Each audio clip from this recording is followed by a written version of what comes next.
A 17-year-old turns himself in after a school shooting. A 721-pound bluefin tuna caught off the coast of Northwest Florida, and progress on a new waterfront project to honor local sports legends. This is News 5 Now. Brought to you by Green & Phillips, covering news from your neighborhood and around the world. News 5 Now starts right now. Hello, everybody. Thank you so much for joining us here for News 5 Now. I'm Cherish Lombard. Every day, this is where you get the 5 big stories of the day. Also, we see how you feel about the News 5 Now question of the day and poll of the day. As always, we begin by counting down the 5 big stories. Number 5, 4 people hospitalized after a school shooting in Dallas, Texas. The 17-year-old suspect surrendered to authorities. According to CBS News, the arrest affidavit says the student walked down a hallway at Wilmer Hutchins High School yesterday afternoon until he saw classmates, then pulled out a gun and fired at them. The affidavit says he then approached another student who wasn't able to run away and took a point-blank shot. The teen suspect is being held behind bars on a first-degree aggravated assault mass shooting charge. Number 4, a rare catch for some fishermen in Northwest Florida. A 721-pound bluefin tuna wrangled onto the deck of a fishing boat before being brought ashore to Joe Patty's Seafood in Pensacola.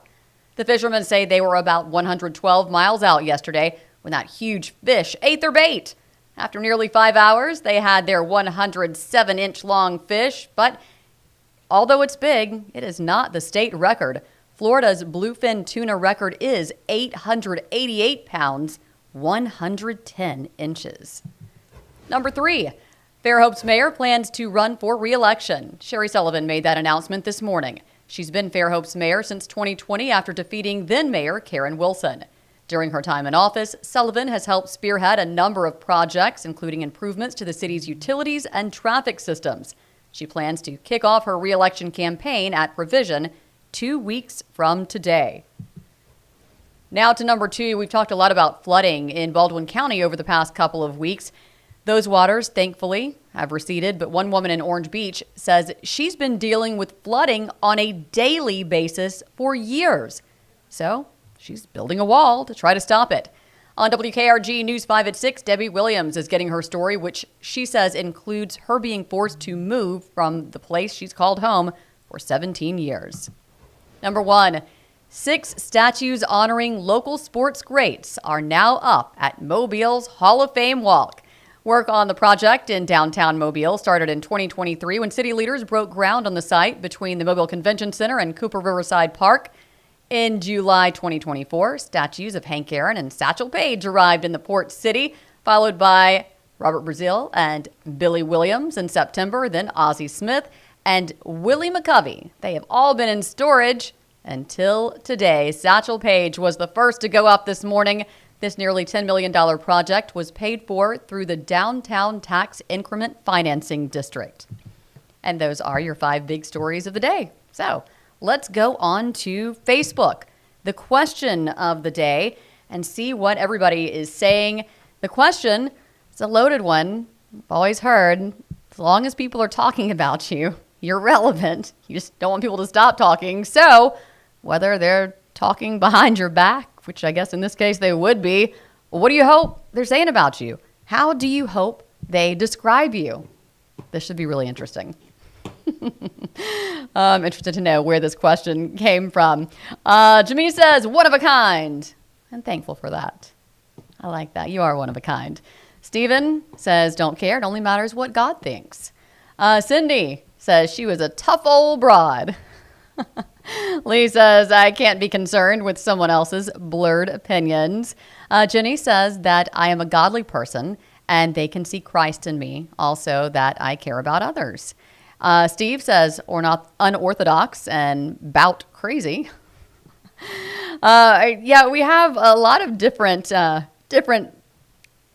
sayings here. I like to scroll down so I can see what some others are saying rather than just the top comments. Tom as a good person. Alan, though, on the other side, as the villain. Judy wants to be known as being kind. I think that's good. That's so important. Paul says wants to be known as being quiet. James would like to be known as the greatest man alive. And Tom says a man of God.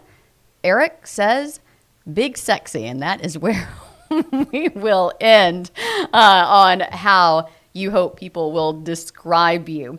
So now let's go to the poll of the day, if we could, also on Facebook. And the poll, because this is Easter week, and no, Easter is not about candy. Of course, you go to any store and you're going to see a lot of it. Also, Peeps. That's an Easter favorite for some. Some say, not so much. So that's the poll of the day. Do you like Peeps? All right, votes are in. 46% say yes, 52% say no, and 2% no opinion. There you go. All right, so the next Facebook News 5 Now question of the day is on the WKRG Facebook page, and you can go ahead and answer now. We'll read those answers tomorrow. Where is the best fishing spot on the Gulf Coast? And the next Facebook poll, you can answer that as well. Do you plan to attend the Chinese Lantern Festival at Bellengrath Gardens? I, for one, cannot wait. It looks so cool. We had Grant there today during the 4-on-5. It opens tomorrow to the public, so we got a little sneak peek. It looks fantastic. Love those events. Can't wait to be part of it. Go ahead and get your tickets because it's not going to be there for too long. Thank you all so much for joining us. Hope you'll join us on WKRG for News 5 at 6, 6:30, then our sister station, Channel 55-1, Gulf Coast CW. Join us for WKRG News 5 at 9, then back to Channel 5 for WKRG News 5 at 10. Thank you for being here with us. Stay safe, stay positive. Bye. Covering news from your neighborhood and around the world. You are watching News 5 Now, brought to you by Green & Phillips.